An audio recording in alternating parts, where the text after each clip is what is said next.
So all three of you guys, once you made the move and decided, all right, I'm going to treat this, because you all started full time. You all went 100% in. You weren't trying to get out of, transition out of something, which sometimes can be the right thing for new agents, and sometimes it can be a challenge because you got 1 foot in, 1 foot out. You guys went all in and really took off pretty quickly compared to other agents in the market.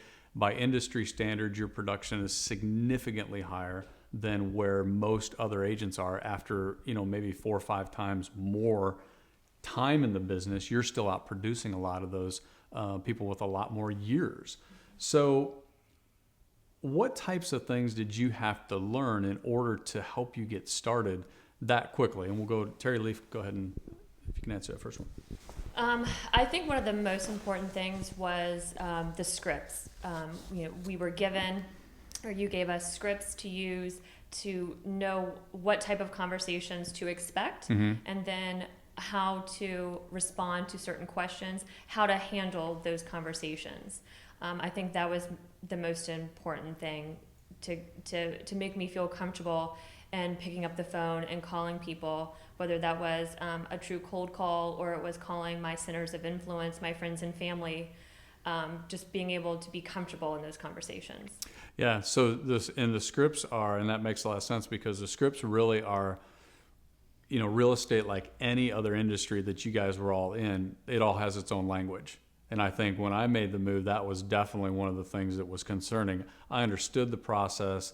I understood, how a transaction works, but I didn't really understand the different conversations. So that is a big part of it. And, I think it gives us all a little more confidence when we know what to say in a certain situation. So Brian, how about you?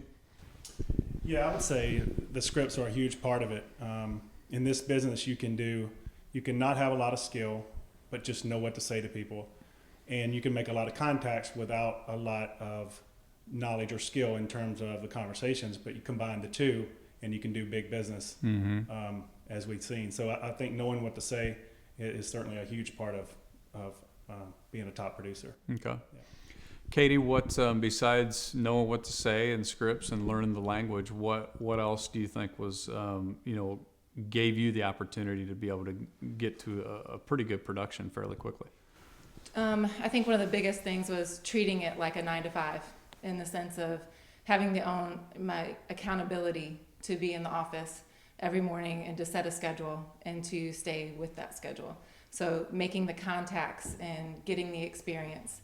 One of the things that really hit home with me is the coaching that the more conversations you have, the better you're going to be. So have a ton of conversations and it's going to make the learning curve a lot shorter. So I got on the phones and just talked to anybody that would talk to me. And I think that really sped up the process for me. Good. So you said in the beginning that one of the reasons that you got into the business was the freedom. Mm-hmm. Yet you just said one of the things that got you to where you needed to be and got you there quickly was actually the discipline of doing the stuff you needed to do on a daily basis. So how do those two, how does that happen at the same time? Because I'm in 100% agreement with you, but maybe you can explain that. Well, it wasn't something that happened overnight. The freedom was great, and then you realize that the question of, are you really self-motivated, or were you just in a structural setting where you had no choice but to show up? So balancing that act, so making sure that when I have the freedom to go or not go, or I have the freedom to make the contacts or not make the contacts, right, and then making the decision and the ownership of it was really big in that. So yes, I have the freedom, yes, I have the control, but I also know that I have to own my own production. So therefore, I'm accountable to myself, not to somebody else.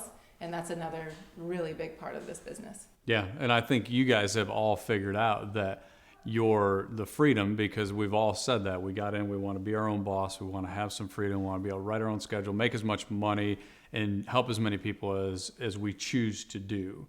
But that freedom actually only comes after the discipline of doing what you need to do on a daily basis, because the freedom is actually what people go out of business for in a lot of cases, because they don't stick with something, they don't treat it like a real job. So it's a great point.